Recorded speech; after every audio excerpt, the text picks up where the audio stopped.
बच्चों, आज मैं कक्षा 10 के रसायन विज्ञान के दूसरे पाठ अम्ल, क्षारक एवं लवण के एक नंबर के लगभग सभी प्रश्नों का वीडियो अपलोड कर रही हूँ।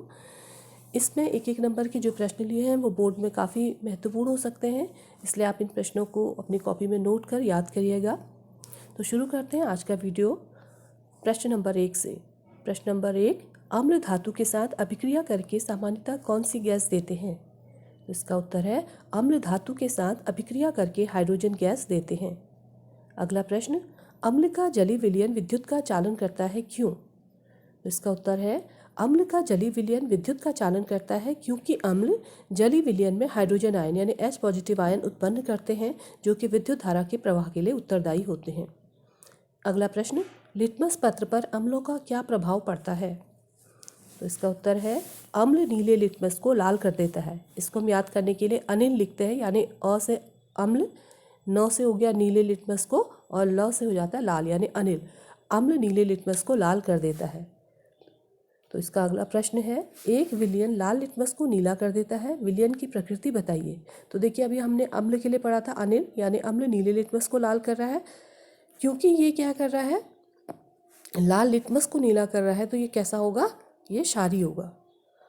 तो हम अम्ल का उल्टा याद कर लेंगे कि ये क्या करता है, लाल लिटमस को नीला कर रहा है, तो इसलिए क्या है, क्षारीय होगा, ये विलयन क्षारीय होगा। अगला प्रश्न, दो प्राकृतिक सूचकों के नाम बताइए। तो दो प्राकृतिक सूचक हैं हल्दी और लिटमस। अगला प्रश्न, दो संश्लेषित सूचकों के नाम बताइए। इसका उत्तर है मैथिल ऑरेंज और दूसरा है फिनोफ्थिलिन। अगला प्रश्न, गंधीय सूचक किसे कहते हैं? तो इसका उत्तर है वे पदार्थ जिनकी गंध अम्लीय अथवा क्षारीय माध्यम में परिवर्तित हो जाती है गंधीय सूचक कहलाते हैं। अगला प्रश्न, गंधीय सूचक के दो उदाहरण दीजिए। तो इसका उत्तर है प्याज और वनीला। अगला प्रश्न, पीएच को परिभाषित कीजिए। इसका उत्तर है पीएच 0 से 14 तक एक संख्या है जो किसी विलयन की अम्लता अथवा क्षारीय प्रवृत्ति को प्रदर्शित करती है। अगला प्रश्न, पीएच स्केल क्या है? तो इसका उत्तर है किसी विलयन में हाइड्रोजन आयन सांद्रता मापने हेतु प्रयुक्त स्केल को पीएच स्केल कहते हैं। अगला प्रश्न, सार्वत्रिक सूचक क्या है? इसका उत्तर है सार्वत्रिक सूचक विभिन्न सूचकों के मिश्रण होते हैं। सार्वत्रिक सूचक दिए गए किसी विलयन में हाइड्रोजन आयन सांद्रता का विभिन्न स्थितियों में विभिन्न रंग प्रदर्शित करते हैं। अगला प्रश्न, अम्लीय वर्षा किसे कहते हैं? तो इसका उत्तर है जब वर्षा के जल का पीएच मान 5.6 से कम होता है तो इस वर्षा को अम्लीय वर्षा कहते हैं। अगला प्रश्न, हमारा शरीर कितने पीएच परास के बीच कार्य करता है? तो इसका उत्तर है हमारा शरीर 7 से 7.8 पीएच परास के बीच कार्य करता है। अगला प्रश्न, दंतक्षय का क्या कारण है? तो इसका उत्तर है जब मुंह का पीएच मान 5.5 से कम हो जाता है तो दंतक्षय होने लगता है। अगला प्रश्न, पीएच में कमी होना क्या प्रदर्शित करता है? तो इसका उत्तर है पीएच में कमी होना अधिक अम्लीय प्रवृत्ति को प्रदर्शित करता है। अगला प्रश्न, पीएच का अधिक होना क्या प्रदर्शित करता है? तो इसका उत्तर है पीएच का अधिक होना क्षारीय प्रवृत्ति को प्रदर्शित करता है। अगला प्रश्न, अम्लों की प्रबलता किस पर निर्भर करती है? इसका उत्तर है अम्लों की प्रबलता H पॉजिटिव आयन यानी हाइड्रोजन आयन पर निर्भर करती है। अगला प्रश्न, क्षारों की प्रबलता किस पर निर्भर करती है? तो इसका उत्तर है क्षारों की प्रबलता OH नेगेटिव यानी हाइड्रोक्साइड जो OH नेगेटिव आयन है उस पर निर्भर करती है। अगला प्रश्न, आश्रित जल विद्युत का चालन क्यों नहीं आश्रित जल विद्युत का चालक क्यों नहीं होता जबकि वर्षा जल होता है?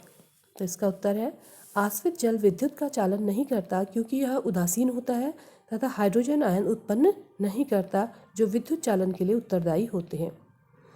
वर्षा जल विद्युत का चालन करता है क्योंकि यह अम्लीय होता है तथा हाइड्रोजन आयन यानी H पॉजिटिव आयन उत्पन्न करता है।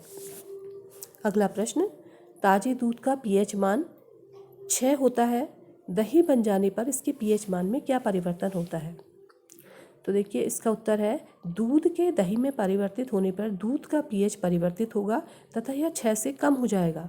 इसका कारण यह है कि दूध की तुलना में दही अधिक अम्लीय होगा क्योंकि हमें पता है अगर 7 से पीएच का मान कम हो रहा है जितना कम होते जाएगा, यानी 7 से 6, 5, 4, 3, 2, 1 और 0, जितना कम pH होगा वो उतना ज़्यादा अम्लीय होगा। तो इसलिए जो दही है उसका pH मान अगर घट रहा है, इसका मतलब वो क्या है, दही बन रहा है तो इसका मान घटेगा। अगला प्रश्न, दंतवलक यानी इनेमल क्या है? तो इसका उत्तर है दंतवलक शरीर का सबसे कठोरतम भाग है, यह कैल्शियम फॉस्फेट से बनता है। अगला प्रश्न, CaOCl2 यौगिक का प्रचलित नाम लिखिए। तो CaOCl2 का प्रचलित नाम विरंजक चूर्ण है। अगला प्रश्न, विरंजक चूर्ण का रासायनिक नाम क्या है? इसका उत्तर विरंजक चूर्ण का रासायनिक नाम कैल्शियम ऑक्सीक्लोराइड है। अगला प्रश्न, विरंजक चूर्ण के 2 महत्वपूर्ण उपयोग लिखिए। इसका उत्तर है पहला, पीने के जल को रोगाणु रहित करने में, और दूसरा है रासायनिक उद्योगों में अपचायक के रूप में। अगला प्रश्न, प्लास्टर ऑफ पेरिस का रासायनिक सूत्र एवं रासायनिक नाम लिखिए। तो प्लास्टर ऑफ पेरिस का रासायनिक नाम है कैल्शियम सल्फेट हेमीहाइड्रेट, और इसका रासायनिक सूत्र है CaSO4.12H2O।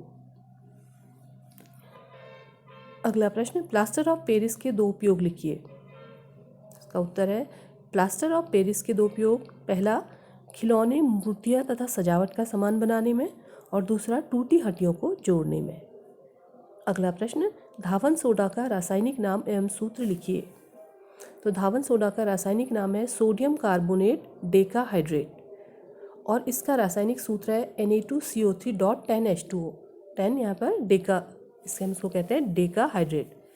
अगला प्रश्न, धावन सोडा के 2 उपयोग लिखिए।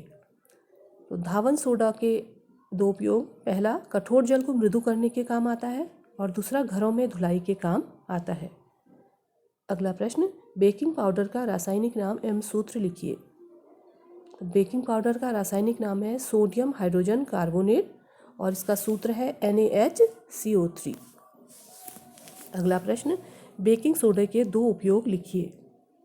इसका उत्तर है बेकिंग सोडा के 2 उपयोग, पहला भोजन को जल्दी गलाने में, और दूसरा प्रति अम्ल के रूप में। अगला प्रश्न, बिच्छू घास लगने पर अत्यधिक पीड़ा किसके कारण होती है? तो इसका उत्तर है मेथेनोइक अम्ल, जो उसके बिच्छू के कांटे होते हैं उसमें मेथेनोइक अम्ल होता है, तो हम क्या कहेंगे, मेथेनोइक अम्ल के कारण क्या होती है, अत्यधिक पीड़ा होती है। अगला प्रश्न, उदासीनीकरण अभिक्रिया को परिभाषित कीजिए। इसका उत्तर है वह रासायनिक अभिक्रिया जिसमें अम्ल व क्षार अभिक्रिया करके लवण और जल बनाते हैं, उदासीनीकरण अभिक्रिया कहलाती है। इसमें देखिए NaOH एक क्षार है और HCl अम्ल है, तो ये अभिक्रिया करके NaCl एक लवण बना रहे हैं और H2O जल बना रहे हैं, इसलिए क्या है, उदासीनीकरण की अभिक्रिया है। अगला प्रश्न, अम्लराज किसे कहते हैं? तो इसका उत्तर है सांद्र हाइड्रोक्लोरिक अम्ल तथा सांद्र नाइट्रिक अम्ल HNO3 के 3:1 में बने ताज़ा मिश्रण को अम्लराज कहते हैं। तो इस पाठ के लगभग सभी प्रश्न इसमें पूरे हो जाते हैं, और सभी प्रश्न काफ़ी इंपॉर्टेंट हैं। इसमें से बोर्ड में से कुछ ना कुछ प्रश्न ज़रूर आते हैं, तो आप इन प्रश्नों को याद करिएगा, अपनी कॉपी में नोट करिएगा। इसके बाद मैं तीसरे पाठ का वीडियो जल्द ही अपलोड करूँगी। Thank you.